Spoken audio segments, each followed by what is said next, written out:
Hi, hey, hello, and welcome to this special mock draft edition of the Educated Fan. My name is Brandon, and I am joined here by your co-host, my best friend, Andrew Moore. We did a lot of work last night, and I did a lot of work today. I hope your day at your actual job was half as busy as mine was trying to get this podcast ready for today. It was a pretty good day at work. I am geeked, man. We're 2 days away now. I'm just ready for the draft to actually happen so we can stop guessing who everyone's going to pick. Most importantly, the Colts, and see who's going to be our new players on our team. So our mock draft we did last night, and I think there's definitely some picks that I think is going to cause some conversation. So it's going to be a fun one going over them. Yeah, I agree. Yeah, so what we did here, I guess we'll just dive right into it. Sorry, I got distracted with, production side of things here. Hey, I got the Chris Ballard shirt on for the mock draft tonight. We put our Chris Ballard hat on. When Tom Brady left, did the rivalry end? I don't think so, because Josh McDaniels is still there. Yeah, and I still hate the Patriots. That's why the rivalry is back on. The problem will always hate the Patriots. The problem with the Patriots right now is that I really like Cam Newton. And I'm not afraid to admit that. I like Cam Newton. Indifferent. I remember the first time I've probably talked about this on the show. I remember the first time I watched him play, and I thought he was fantastic. It was probably the first guy that I saw run around, and not just like a Mike Vick like speed guy that could break off runs, but I mean just the most elusive thing I had ever seen in the pocket. Cam Newton breaking tackles. He was huge and athletic. Mike Vick didn't have the tackle breaking ability that Cam Newton has. So I enjoy watching Cam Newton play football, like good football. You know what? I forgot how I wanted to open up the podcast, and that is that Tom Brady's a big fucking baby. And if after winning 1 million Super Bowls, he's still not capable of looking at the field and figuring out what position a player's in because their jersey number isn't what makes them comfortable, he can either shut the fuck up or retire. And that's how I feel on that. Oh, man. Did you ever, I mean, we talked about the jersey number changes. We never talked about the fact that it was going to make the quarterback's job a little more difficult because now, they're used to seeing a certain number in the linebacking core, and, DBs or a certain set of, who gives a shit? Figure it out. College quarterbacks can do it, NFL quarterbacks can do it. Yeah. It's fine. Yeah, get over it. Okay. What I got here, Andrew, it's unique, our little stream, because Andrew can't see what I see. And you guys can see it. So he's the only one that can't see it until he goes and watches it later. The lead analyst out here until I watch it later. Yeah, he's very good at knowing when I throw him up full screen and it's now all of a sudden I'm doing something behind the scene and he like keeps going. He doesn't get distracted. But Andrew, I got our picks. I got pick one all the way down, and I don't have them showing, so I can actually show them after one of us says who the pick is. So I will have the pick up, and then it's gonna look cool. It's gonna look fancy. I'm telling you guys, hours today, and I still didn't finish. About after pick 24, you're gonna stop seeing all the cool graphics, and we're just gonna go to our main screen here. But are you ready? You ready to get started? I'm ready. You got first pick. So Brandon picked the odd number picks. I picked the even number picks, switched from last year. So he starts out with the number 1 overall pick in the 2021 NFL draft. Who'd you pick, Brandon? That was not what the drum sound I thought it was. The Jacksonville Jaguars with the number 1 pick in the first round, the 2021 Andrew and Brandon mock draft, and in real life, are going to pick quarterback Trevor Lawrence out of Clemson. Obviously. Pretty easy first pick. On DraftKings, apparently there's more people putting money on Justin Fields getting drafted number 1 overall. I just heard that. Well, they're going to lose money. I bet the odds are ridiculous, but I guess they're just like crossing their fingers that Fields and Urban Meyer connection's just enough to shake things up. That'd be the biggest upset in draft history. That won't be showing up in Bad Beats with Brandon. I don't know what is showing up in Bad Beats with Brandon. We might have to be pushing Bad Beats with Brandon at least with the actual odds and everything until Thursday before the draft begins, because again, real busy trying to make all these picks look pretty. Andrew, let's go ahead. I mean, Trevor Lawrence has been the best quarterback in college football for a couple years. Obvious number 1 choice here. Although some people think maybe Zach Wilson has a higher ceiling. I think Trevor Lawrence is the most locked in number 1 pick since Andrew. I mean, I don't even want to say since Andrew Luck, because Tony Dungy thought we should have taken RG3. Tony Dungy did, but there was Jim Irsay was locked in on Andrew Luck. There was Robert Griffin III did not go visit the Colts. Right. And he declined to visit. Peyton Manning was let go because Andrew Luck was coming, and it was a lock from the time they got the first pick. Yeah. I mean, I agree with you. I'm just saying, like, I would say this is probably an even bigger lock than that. But yeah, so second pick, Andrew. Second pick, and there's going to be a new quarterback for the New York Jets. Zach Wilson out of BYU. Kid's electric. He's one of my favorite quarterbacks outside of Trevor Lawrence. I have him as my quarterback number 2. Just makes plays all over the field. So the Jets are going to have to really do well to put pieces around him, not do what they did with Sam Darnold and just leave him out there all alone. But Zach Wilson has a good chance under Robert Saleh to kind of usher in a different era with the New York Jets. I got Zach Wilson here, Andrew, in a Jets jersey and helmet in the picture. Oh, nice. It's the only pick that I saw one of those for while I was gathering the photos and whatnot here.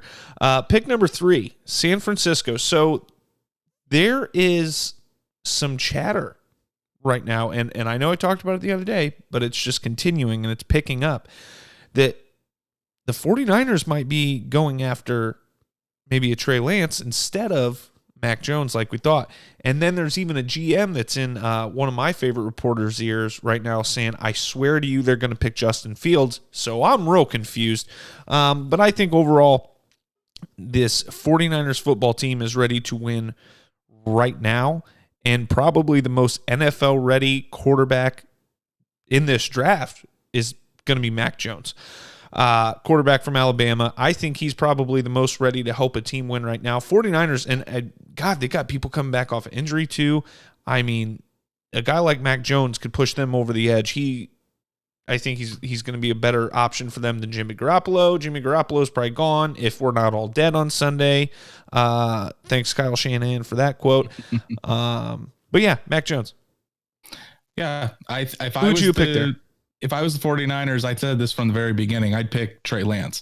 Right. Sit Trey Lance behind Higher Jimmy Garoppolo for a year and then let him go to work. But if they want Mac Jones, if that's who Kyle Shanahan wants, I mean, more power to him. I would have picked Trey Lance. I think they just want to get more value out of Jimmy G right now. And like I said, I think they're ready. Do you agree with my pick though? Do you think they're picking Mac Jones? I do think Jones. Everything that I've heard still indicates Mac Jones. Okay. Love to hear it. Now, this is where I don't know what I'd have done here. And I don't know what Atlanta's going to do. I'm looking at your pick, Andrew, and I still don't know that that's the answer, but why don't you go ahead? Yeah, so Atlanta could trade back here, but I think they're going to end up staying put, and I think they take Kyle Pitts, the tight end out of Florida. Kyle Pitts is probably the best tight end prospect that we have seen in a very, very long time. He is a surefire Pro Bowler. He has all the traits that you want, and he's only 20 years old. He is absolutely incredible. Jeez. And now we've heard rumblings past couple days that Julio Jones might be up to be traded because the Atlanta Falcons are in salary cap hell right now. Mm-hmm. But a weapon for Matt Ryan, because Matt Ryan's not the issue. We've been saying this for months now. Matt Ryan's not the issue, and you can't move off of Matt Ryan quite yet because that cap hit that the Falcons would take is in the $40 and $50 million. They just can't do that. So you might as well get him another weapon, someone that can open things up for if they keep Julio Jones or Calvin Ridley, someone like that. So Kyle Pitts, the safest bet and a surefire Pro Bowler and perennial bet, one of the best tight ends in the league eventually. I think our buddy Tyler was hoping Kyle Pitts fell. Yeah, that ain't happening. Not happening. Sorry, Miami. Sorry, Tyler. On to pick 5. I regret this one. I do. The Cincinnati Bengals, I basically said, my first instinct was protect Joe Burrow. Mm-hmm. So I went ahead and I picked or predicted to pick the Penei Sewell. Thank you. Offensive tackle from Oregon. Definitely the best tackle in this draft. Definitely top 10 talent. And it makes sense to want to protect Joe Burrow, especially after what just happened to him this year. But then, I was like, I don't know, Jamar Chase. They had a historic season together at LSU 2 years ago. So yeah, I kind of regretted that one. And I think if you had the option there, Andrew, what would you have gone with, Chase or what I did? If I was the GM of the Cincinnati Bengals, I would take Penei Sewell. Get your left tackle, get your Pro Bowl left tackle, and keep him there to protect Joe Burrow for the next 12 to 14 years. Joe Burrow, though, is in the GM's ear going, I want my receiver. I want my guy. I know this guy. I trust this guy. You know what I mean? I guarantee that is going to play a part. Joe Burrow has said he's not lobbying for either one player, but I mean, common sense could say he probably wants to be with his star wide receiver from college and Jamar Chase. Yeah. And I mean, you couldn't go wrong, but I guess it's different for me because I lived through the Andrew Luck years and I saw what happened with Andrew Luck. And when you have a young quarterback, considering he just tore his ACL rookie year, and that didn't happen to Andrew. Protect him. So take Penei Sewell. You can get another wide receiver later in the draft. I agree. But yeah, I agree with the decision to go with Sewell. I don't know that I believe I'm going to be accurate in that pick. Pick 6, Andrew. Pick 6, and I'm going to go with Jamar Chase here, wide receiver out of LSU. So the Dolphins were at 3. They moved back to 6, and they still end up getting the top wide receiver in this draft. Jamar Chase is a phenomenal athlete, just an absolute stud. And it gives another wide receiver for Tua Tagovailoa to throw to. You got Devontae Parker, who has had some injury issues. Jamar Chase really hasn't had any injury issues. And by far, he is, by most people, the best wide receiver in this draft. So give Tua another wide receiver and see if Tua can end up becoming to the franchise quarterback the Dolphins are looking for by surrounding him with weapons. Tyler and I have been talking leading up to the draft here, and who you got at 21? Who you got at 21? Who you got? And this is who I want. This is who I think we're going to do. And then the Dolphins recently made that trade, and now I think we're going offensive tackle here. You know what I mean? And just cracking up. And I said I think they need to, if they can, get Pitts or take one of the top wide receivers. Because that shitty quarterback they got needs every weapon he can have. He didn't enjoy that joke. All right, pick 7, Detroit Lions. I struggle with this one. This was the first tough one, I thought. By the way, real quick, we're not doing any trades in this draft. And I was just getting... Because trades, this could be a place where New England trades up and gets a quarterback, honestly. Yeah. But trades are too hard to predict. So we're, for the sake of our sanity and trying to just get a nice mock draft out there, no trades in this one. Yeah, and the fact that I'm bad enough with college players as it is, let alone trying to screw around with trades and whatnot. It would just practically be impossible for me.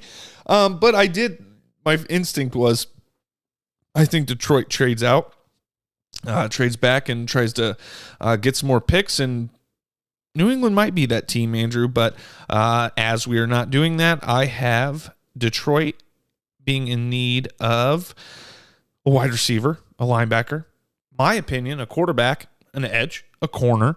So a lot of work to do. So I went Jared Goff's your guy. I mean, you're paying Jared Goff to be there. You might as well give him somebody to throw the football to. That's why I went with Jalen Waddle, wide receiver out of Alabama. What are we up to? 2 Alabama players already, Andrew, and they're not the last 2. We got quite a few Alabama very players. Alabama heavy mock. I wish I would have had time to count them because I thought it was hilarious. Anywho, Jalen Waddle. Phil's go ahead. Prospect. I said quarterback. I basically my notes were Waddle fills a top need for Detroit, and that's the top talent that's currently available at this point in the draft. Quarterback was hard not to pick here, but I don't like. I don't think replacing Jared Goff right now with who do we have? I mean, I guess Trey Lance would have been the best option there. Definitely not Justin Fields. I would say Jared Goff's just because him, if you ask me. I think they're just going to be content with him because they paid the money for him. They're going to surround him with playmakers and bulk up that defense along the line here would be my guess. Yeah, well, they lost Kenny Golladay in free agency. They lost Marvin Jones. So you need a wide receiver there in Detroit. And Jalen Waddle has speed that's been compared to Tyreek Hill and the way he can break a defense open. So it's a good pick. And it's if Jared Goff can get him the ball, I think Waddle has a chance to be a really good fit with Detroit. All right, Andrew, you have pick number 8. Pick number 8. This was, I mean, there are still some rumblings that Carolina could go for a quarterback, but you just trade for Sam Darnold. I think they're going to stick with Sam Darnold. They're going to try to put the pieces around him to succeed. Otherwise, why make the trade? So I'm going with offensive tackle Rashawn Slater out of Northwestern. Some people have him even higher than Penei Sewell. He's a really good fit for Carolina because they're in desperate need of a left tackle, and they've already got DJ Moore. They've got Robbie Anderson. So you've got a couple wide receivers on the outside, but the thing that Sam Darnold never had in New York was an offensive line. So you get Rashawn Slater in there and put him at left tackle, and you start building around Sam Darnold and see what you got with the guy that's still 2 years left on his rookie contract. Yeah, I think Sam Darnold has still a high ceiling. I thought during that draft he had the highest ceiling out of all the prospects, and as I don't think that anymore, but I do still think the ceiling's high. Obviously, Josh Allen, Lamar Jackson, but yeah, I still think I mean, we talked about Darnold a lot because there was a possibility he'd come to the Colts, and we were both okay with it. I would have been okay with it. I'm happy with what happened because the roster around him in Indianapolis would have been good. I'm glad we got Carson Wentz instead of Darnold, but I would have been okay with Sam Darnold for a couple years to see what he had. And now for a Denver Broncos team that you and I probably loved for a little while. Probably now could care less. Right back to not giving a shit about the Broncos, but Broncos are in a tough spot. They got a new GM because Elway stepped down basically and from the football operation point. Right, he's just vice president now. He's still the vice president or the president, but he's not the GM. He has other people in there to help him make football decisions. Correct. So a kind of a rule of thumb, in my opinion, is when a new GM shows up, if the offense, or I'm sorry, not the offense coordinator, the head coach isn't their guy that they wanted, you know what I mean? That anybody who's on the path to be a GM has got a list of coaches that they're like, I want one of these guys to be my head coach. And Fangio is probably not there. So Fangio is probably not going to want a quarterback here, which I think is a top need for the Broncos. He's going to want to take his chance with Drew Lock and try to build around him. Maybe linebacker, offensive tackle. But I do think the GM, essentially, this is a one-and-done year for Fangio with him. And I think the GM's going to like Trey Lance too much to pass him up. I think Trey Lance, quarterback out of North Dakota State University, Carson Wentz school. I was trying to think of not alumni. He's alumni. Correct. What's the word? Carson Wentz is an alumni of No. But I was saying his alma mater. There you go. Thank you. Carson Wentz alma mater, North Dakota State University. Trey Lance is, got great legs, great arm, like you said, super high ceiling. And I think it's a really deep drafted offensive tackle. Everybody's talked about it. I've seen things that, like you posted a tweet from the account. There's quarterbacks you can get in the middle of the second round that are going to have just as high a ceiling as, maybe even 21. You mean offensive tackles? You said quarterbacks. Yeah, tackle. I'm still talking about tackles. My bad. It's been a long day. But yeah, I think they can get their tackle later. I like the pick at 9 for Trey Lance because Drew Lock, what we saw last year, Drew Lock's not the future. And I think the Broncos are going to give him a chance. Mm-hmm. But if you draft Trey Lance, then you have some insurance behind him. If Drew Lock starts to falter out this year, and Trey Lance could take over and you could put Drew Lock as the backup. So I like the fit there. There's plenty around the Denver offense that would help Trey Lance. Like Jerry Jeudy, Cortland Sutton would be coming back from injury. So they've got pieces there in Denver, and I think Trey Lance would be able to succeed there given the right opportunity and the time to develop. And a good run game, and then you just add him to it. Good opportunity for the Broncos here. Pick 10, Andrew. Pick 10. So we're going with the Dallas Cowboys here, and Dallas Cowboys need a lot of help, but particularly on defense. They gave up a lot of passing yards and a lot of passing touchdowns last year. And Patrick Surtain, the second cornerback out of Alabama, that's 3 Alabama players in the top 10, but it's a perfect fit. He can step right into to that left cornerback spot opposite of his college teammate, Trayvon Diggs. And he fills an immediate need, and he's just an incredible talent. He's my cornerback 1, so it'd be a good pick for Dallas at 10. Pick 11 goes to the New York Giants, another team I think could trade down because I'm not sure I think their biggest need, we'll just go into that, is probably edge. Obviously, poor Daniel Jones needs an offensive line and a wide receiver. Is that where Galladay went? Galladay went there. Okay, so that's probably lower on the list, but if I'm Daniel Jones, I'm begging for another weapon.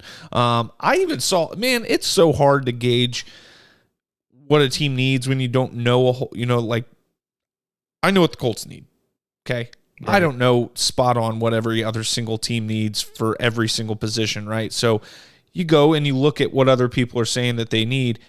This is one of the teams that, like, every source I looked at had different positions, and one of them had running back.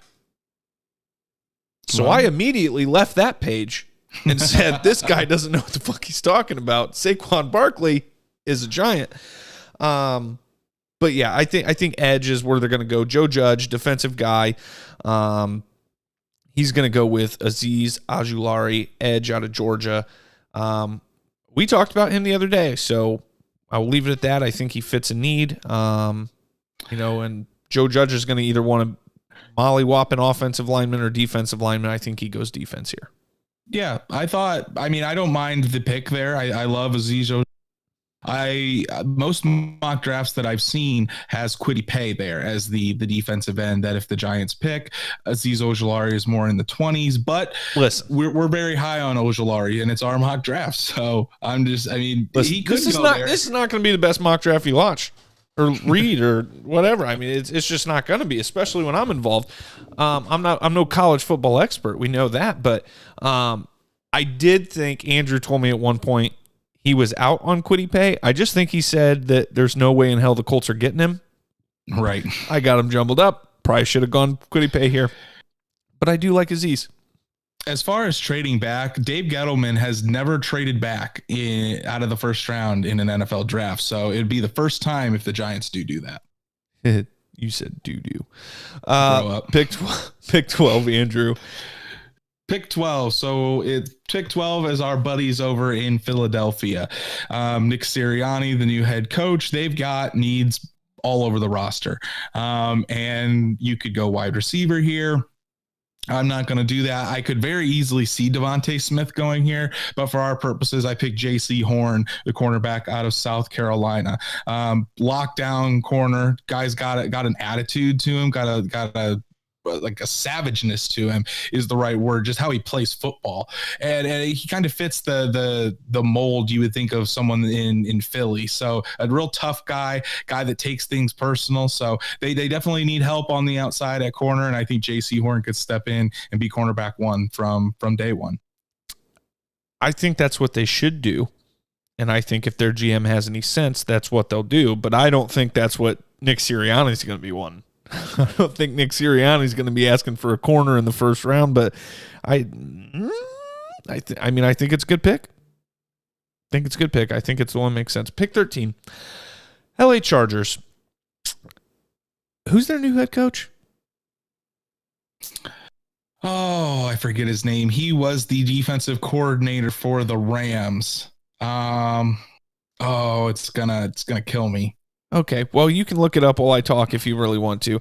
The Los Angeles Chargers definitely need some offensive linemen to help out with Mr. Herbert. Brandon Staley. There we go, Staley. D-line, tight end, wide receiver, corner. This is another team that just needs help just about everywhere but quarterback. They do have one of the Bosa brothers, so that's always helpful on the defensive side of the ball. I went protect the rookie of the year and went after Christian Darrisaw, offensive tackle out of Virginia Tech. That was a guy we kind of hoped would fall down to us.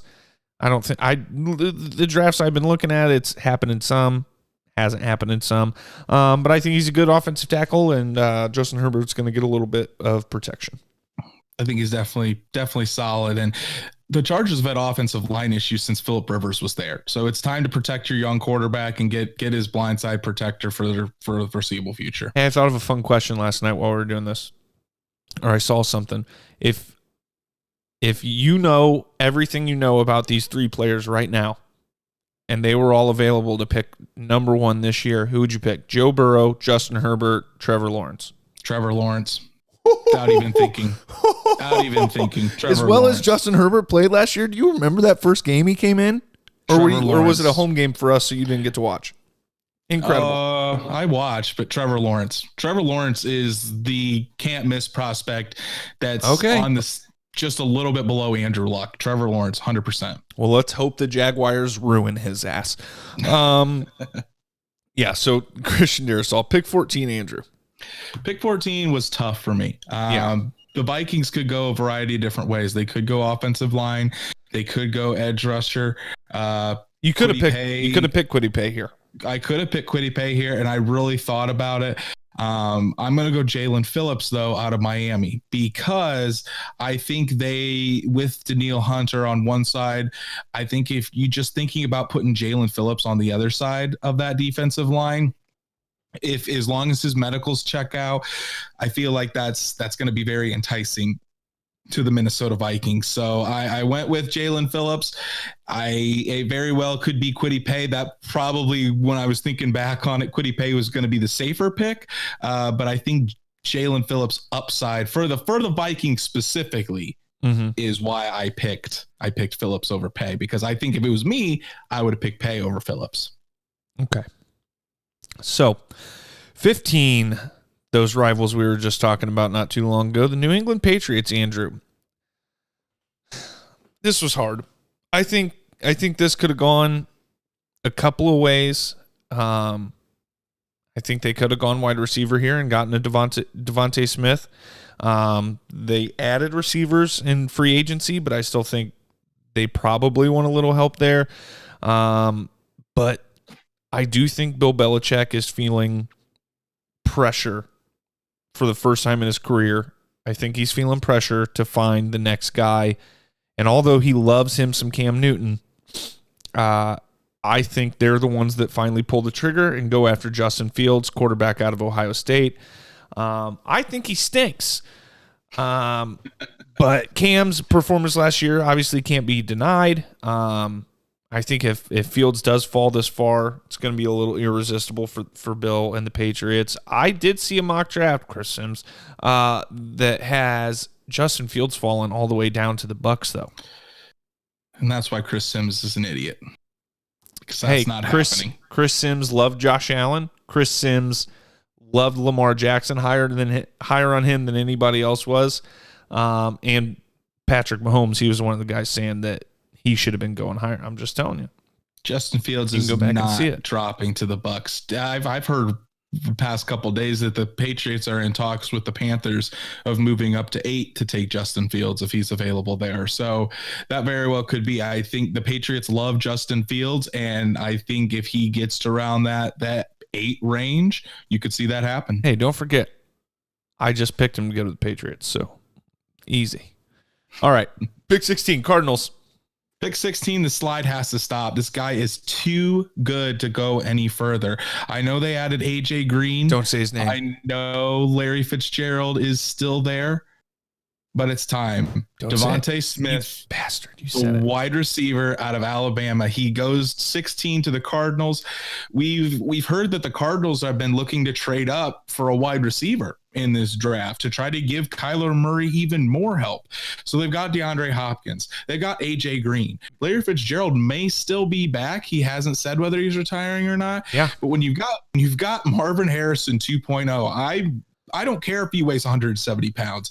Devontae Smith is an absolute animal. You watch that national championship game of him just tearing down the field, destroying the entire Ohio State defense. Devontae Smith is a baller. He's going to be excellent in the NFL. And the Cardinals got a steal here at 16. So I couldn't believe he lasted this far. And I think Devontae Smith with Kyler Murray is going to be incredible. Incredible connection. Hey, Heisman Trophy winner. You could probably call him MVP at the national championship game. On the team that won the national championship. Best route runner in the draft. Incredible hands. Great hands. And you're telling me he's going 16th in the draft. Unbelievable. And it's 100% because the man weighs 160 pounds. Marvin Harrison weighed 180 pounds, and he was one of the top 5 wide receiver of all time. Hey, you know what Marvin Harrison did? Caught the ball, got out of bounds, didn't get hit, didn't get hurt. Done. Exactly. The one time I remember him really trying to make an effort for yards after the catch, he fumbled the fucking ball against the Patriots. We lost again. So, on a game-winning drive. No big deal. It's fine. But yeah, I mean, you don't have to be big to be a good wide receiver. Tyreek Hill, T.Y. Hilton, Marvin Harrison, and Devontae Smith's going to be a stud. 17. The Las Vegas Raiders. Stink. I think they need to protect Derek Carr. Derek Carr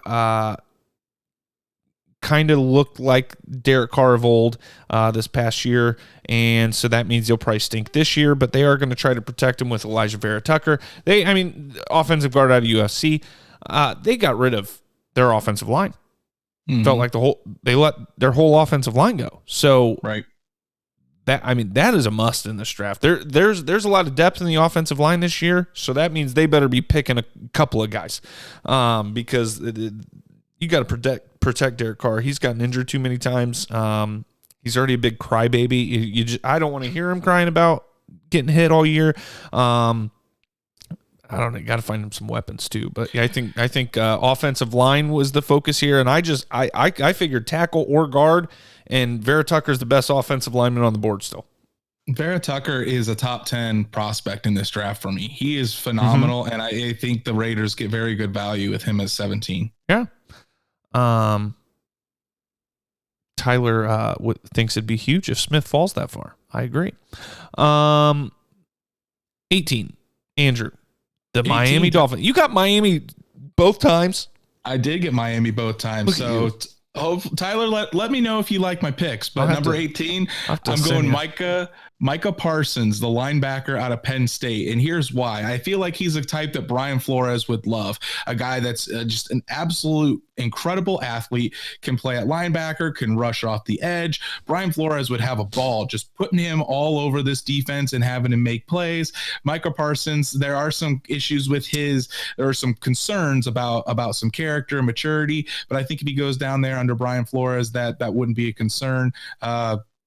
Miami gets a great linebacker to pair in that Brian Flores system. So he liked the Jamar Chase pick, and then he says, while you're talking about who you're about to pick, before you said it, he said, "Okay, Andrew, bring it home." And then he said yes. He's a fan of that pick. There we go.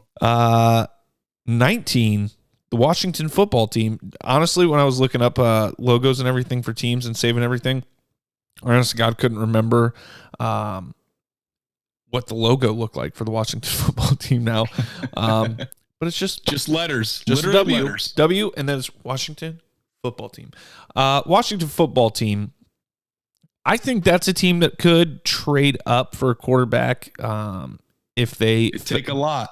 Yeah, that's a long way to go. I think it depends on how far back Trey Lance and Justin Fields fall, right? But yeah, it'd take a lot to get up where they want to go. So I don't think quarterback's going to hit the list. And they have Fitzpatrick this year, so they don't. I don't even think there's anybody they're going to want to pick to learn under Fitzpatrick at this point. So I went linebacker Jeremiah Owusu-Koramoah. There you go. Yeah, I know names. Out of Notre Dame, linebacker out of Notre Dame. Yeah, I don't know a ton about him, but he's best linebacker is a great prospect. He can play all over the field. You can put him as a linebacker. He can rush the passer.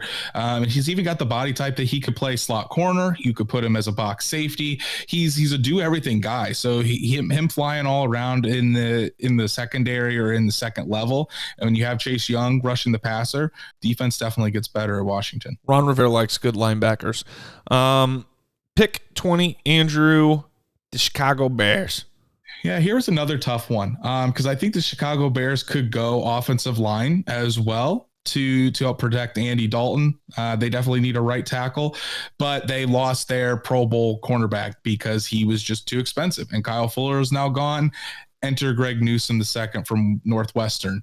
Went to a Chicago college, goes to a Chicago pro team. So I think he can fit in on that outside corner spot next to to take Kyle Fuller's place. Really good in zone. We talked about him as being one of our favorite cornerbacks, and I think he finds a good home in Chicago. All right, here's the big one. Here's the big one. Round 1, pick 21. The Indianapolis Colts are on the clock, Andrew. Andrew and I both took a pick here. And Andrew, just so you know, your pick, we ended up forgetting about, and he fell out of the first round. We didn't use him again in the rest of the first round. So I guess the Colts are getting 2 picks at 21. And first, okay, we all know what the Colts need. We've talked about it at nauseum, Andrew loves to say. We also talked about how Chris Ballard is best player available. We talked about how we think maybe after listening to Chris Ballard talk, edge isn't of the utmost importance. And we know that offensive tackle is so deep. So I said, you know what? Chris Ballard's going to pull a freaking fast one on us. And he's going to draft somebody I don't think we need in the first 2 rounds. And he's going to go with cornerback Caleb Farley out of Virginia Tech in the first round of the 21st pick. I truly think we trade back, but I think Caleb Farley is probably, when he's on the field, the best corner in this draft. I like Caleb Farley. He's just a couple out. I can't remember what direction Virginia Tech is for me, but it's really close. Second guy out of Virginia Tech in this draft, Andrew. Man, I want you to know that this is not what I want. This probably won't happen. But this guy's a top 10 pick if he's healthy. So if he's healthy, yes. So we're gonna have a nice little debate on this one. I really don't think this happens, and I don't think Caleb Farley is on the Colts draft board. I just don't think we accurately pick who the hell Chris Ballard picks here anyway. So I don't think he's on the draft board because of the medical issues. And when Chris Ballard talked to us here a couple days ago, he even said how hard it's been to get the medical information. Yeah. So guys that have medical red flags or question mark, I think the Colts are going to stay even farther away from him than they normally do because it's been so hard to get that information. Chris Ballard also talked about how because Jim Irsay had said, we've got 2 great corners. We'd like to get a third. And Chris Ballard said that he talked about Rock Ya-Sin and how he's been working hard, but you can get cornerback all throughout the draft to make an impact. Sure. So, I mean, yes, when healthy, and that's a big if Caleb Farley can get healthy, he's a top 10 pick. I would agree. Mm-hmm. But it's just a big if. And generally when there's medical concerns, the Colts they typically stay away. And while the Colts have talked to Caleb Farley, I will give you that. Mm-hmm. It's still a little bit concerning because he only played a couple games in 2019 before he got hurt. He opted out of 2020. And then while he was training, he got hurt again. And that's why this second surgery came along, just because he got hurt when he was training. It wasn't even him playing. So I think that's a huge red flag for Chris Ballard and the Colts. And I mean, I get the logic. If he's healthy, but great pick by you. I just don't think it happens, man. I just think there's too many medical red flags. I don't think half of my picks are going to happen. Anything after pick 3 for sure, 5 maybe. I'm not real sure I'm going to land.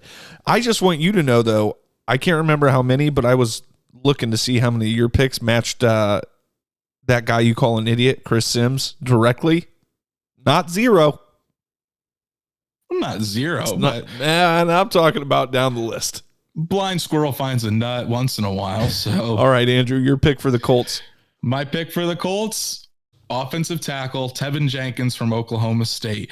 Brandon, congratulations. You sold me on this guy. You really did. And the more I thought about it, the more I listened to what Chris Ballard said, where he was talking about how if you have the athletic traits, you can make that switch from right tackle to left tackle, and it's not necessarily a big concern for them. Tevin Jenkins is an absolute mauler. He's somebody that you pair him next to Quentin Nelson, and those two are going to be feasting for years to come. We talked about how his mean streak, how Tevin Jenkins likes to just finish off blocks. There was a couple times I was watching film of him, and he's blocking dudes completely off the screen. He blocked dudes into the sideline. He's just a guy that just loves to finish. He does need some work on his technique. He does need to kind of not be as aggressive in his pass sets, but I think that can come along, and having Quentin Nelson next to you will help. So Tevin Jenkins, a huge guy. If Darisaw isn't there at 21 and Jenkins is still available, I think Jenkins could be one of the guys that the Colts stay put for and end up picking as their left tackle of now and the future. All right, I'm going to go ahead and let you keep rambling on, Andrew. Tennessee Titans have the 22nd pick. Who are they taking?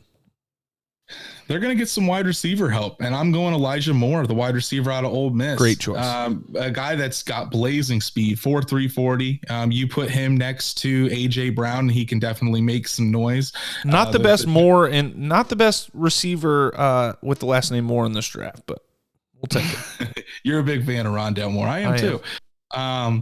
But Elijah Moore, he's a guy that is more underneath. It seems like most of the time that he ran in Ole Miss. Him and A.J. Brown were actually teammates at Ole Miss, so getting those two back together. And the Titans also lost Corey Davis in free agency, so they're going to be looking to add another weapon. They also lost Jonnu Smith. They need another pass-catching weapon for Ryan Tannehill. Yeah, I agree. I think... Yeah, it's this one. This New York Jets pick coming up next, Andrew. I struggled. I wanted a wide receiver, and I didn't think there were any good enough there. And then I was like, they got Corey Davis.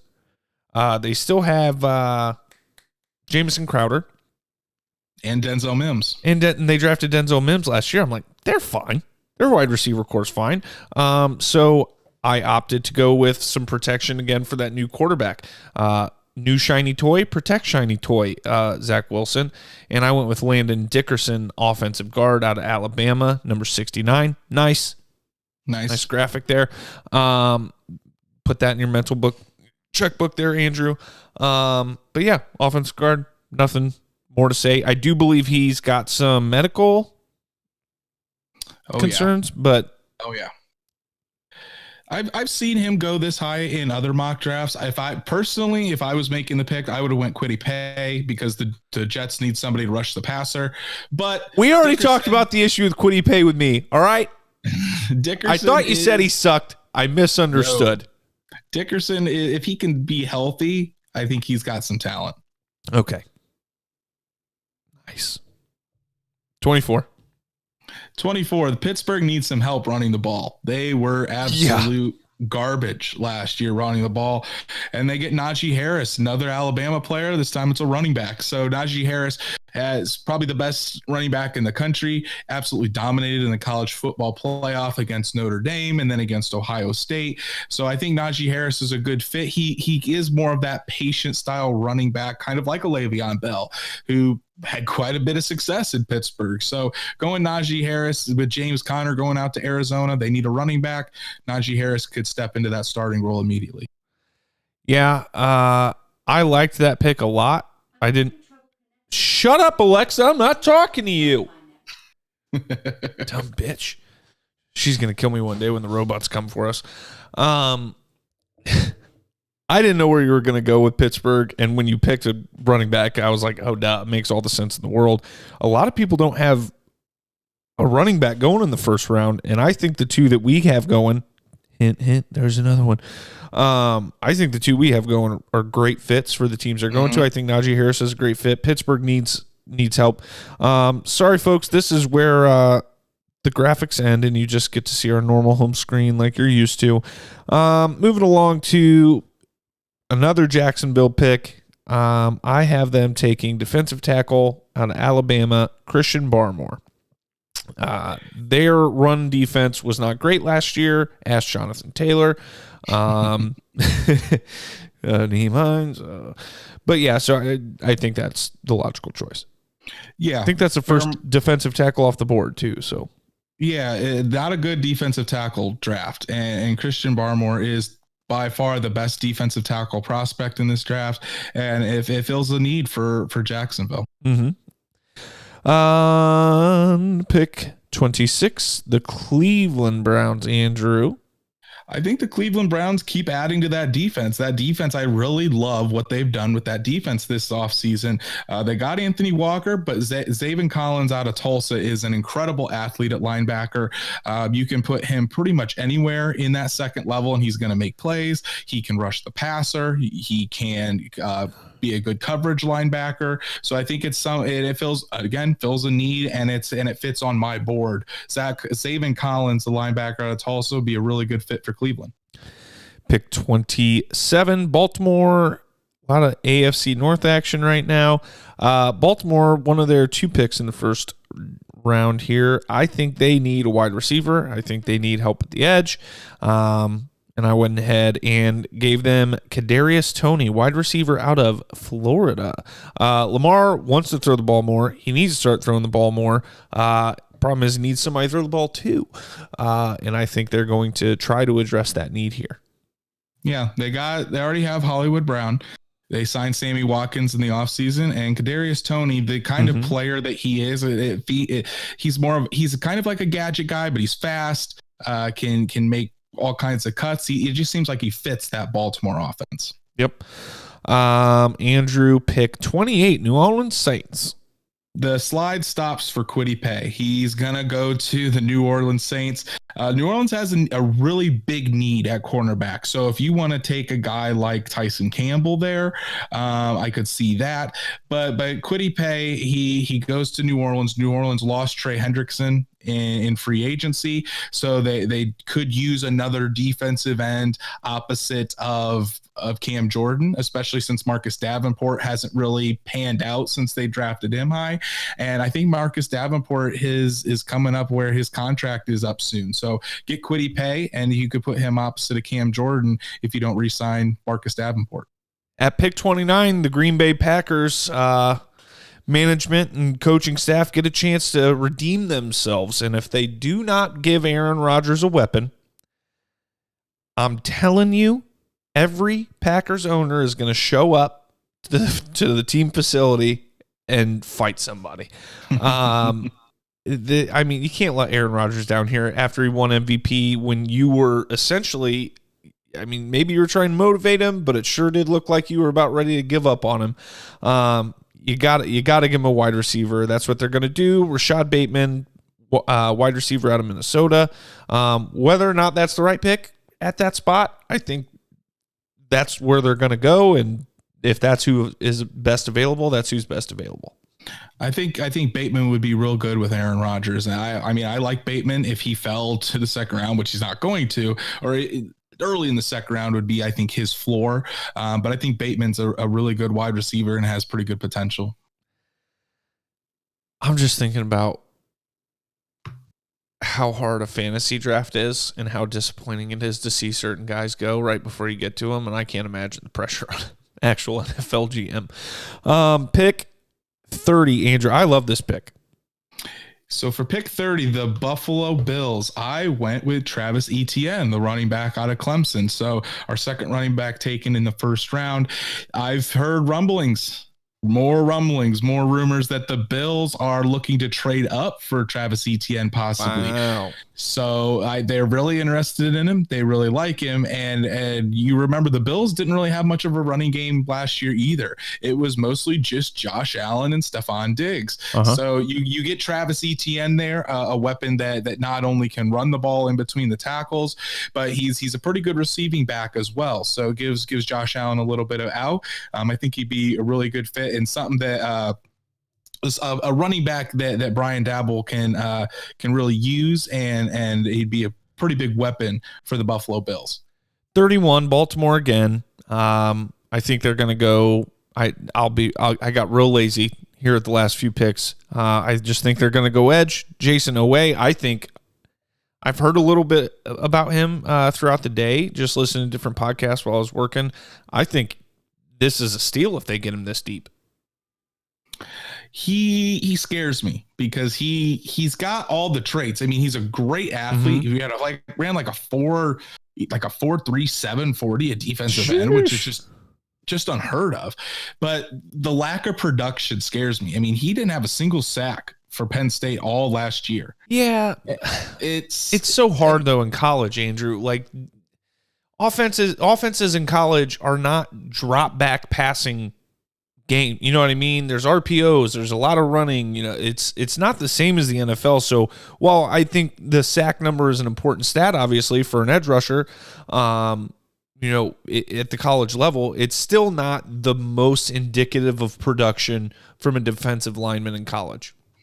I mean, yes, but still 0 sacks for a guy that's supposed to have first round talent. That's fair. Yeah, he's got incredible traits, but at the same time, you gotta put those traits together at some point and turn it into production. Yeah. So I mean, for me, I'm not a fan of him personally. Doesn't mean other teams aren't. It just I would want to see more production, and obviously production isn't everything in college. You've seen guys that are pretty bad in college and go on to have great NFL careers. Yeah. But I wouldn't use a first round pick on him. I'll just leave it at that. I can't find any fucking odds for this draft on FanDuel or DraftKings. So tune in Thursday. I'm betting on Mac Jones to go third. I'm going to make a little parlay for Trevor, Wilson, Mac Jones, if it's possible, because these things are always weird. You can't just, it's not as easy as betting all the crazy stuff on a game you want to. And I'm going to bet Justin Fields drops out of the top 10. We'll see. I think New England trades up for him. That's my big prediction for the draft. That's fair. Pick 32. 32, Tampa Bay Buccaneers. They brought back every single starter, so all of these picks are either for the future or it's just for luxury. And I'm going Levi Onwuzurike from the defensive tackle out of Washington. Pretty big guy, 6'3", 290. He's got 33-inch arms, but he's definitely a projection-based defensive tackle. Someone that I don't think would be able to come in right away. But the reason I think Tampa Bay goes defensive tackle here is because we saw the difference it was when Vita Vea was out versus when Vita Vea was in for that Buccaneers defense. Yeah. And it seemed like they were just on a completely another level. So I think they need a guy that can come in and back up Vita Vea in case he does get injured. And Ndamukong Suh again only signed a 1-year deal. He's not going to be there forever, and I think he can come in and possibly be a starter once Ndamukong Suh is gone. God, that team could be a real bitch to deal with. Yeah, and we play him next year. Yes, in Indy at home. First, you gotta come home to go to that game with me. Who knows? When's week 17 gonna fall? Well, it's not necessarily week 18. It's not necessarily the last. That's game bullshit. Of the year. They should add that to the last game of the year. All those should be the last game of the year. Now I'm pissed off. We'll see. I didn't even think about that. I didn't even think about that being a possibility. I'm fuming angry. What is it? May 8th the schedule comes out? May 8th or May 9th. You know what I think we'll do is do another way too early predictions on games and say that we'll keep track of it. Yeah, absolutely. And we'll say we'll keep track of it and we'll compare at the end of the season, and then we won't do that. I bet we do that. Like last year. Yeah. Hey, Andrew, I feel like we missed the Houston Texans. Who are they going to pick? Oh, that's right. They don't have any first-round picks. They don't have any second-round picks. So we do have some Desean Watson news to talk about. Came out today that the Texans were actually planning on trading Desean Watson this week. Before all this news came out, they were going to hold basically just an auction, and Desean Watson would go to the top bidder because there was 8 teams that were involved at one point. It was the Jets, the Dolphins, the Patriots, the Bears. There were 3 other teams. The Saints were one of them. The Panthers, and I think there was one more. The Broncos. So all 7 of those teams were basically just going to hold an auction. Whoever gives them the most, that's who Desean Watson was going to go to. And can't do that now. I mean, he could. He's not on the commissioner's exempt list yet, I don't believe.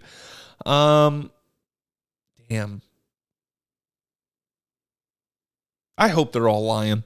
I hope every one of them's fucking lying. We'll see. Got to prove guilty beyond reasonable doubt. So, not in a civil court. That's only criminal. I don't think so. It's a jury, but the jury is supposed to. In a civil case, I think it's different. But I'm not a lawyer. I don't know. You know who is? Your buddy Mike Florio. Mike Florio, my good close personal friend. He says Tyler says Dolphins would have won that bid. Hey, Tyler, thanks for being in the comments tonight and being active. We appreciate you. All right. Thursday, we are going to have a guest early in the show to talk, a Colts fan friend of ours, who's going to tell us who he thinks the Colts pick or what the Colts do at 21 and maybe give us one or two of his favorite surprises for the draft. We're going to obviously just kind of hang out, watch the draft together. You guys can come in on YouTube, ask questions, watch with us. And who knows, maybe if you're special and you contact one of us, maybe you can actually come onto the show. Be a guest, hang out for a hot minute. We'll kick you out after 5-10 minutes, something like that. I don't know. We don't like a lot of people. But, you know, it's not just going to be like a come chill. You need to come have a reasonable conversation. Request go stream. Send the request. That stream going to start on Thursday night. 7:30. Let's do 7:30. Draft starts at 8. Who knows? Because it's a hangout situation, I might just turn the stream on. Andrew might not even be here yet. I might just be eating my popcorn alone. I'm going to try to make it work so I can sit on the couch and actually watch on the TV and not on my iPad sitting here in my chair. I've been sitting in this chair too much. I still have a bunch of work to do for the draft. Hey, so all the hard work I did today, though, guess what?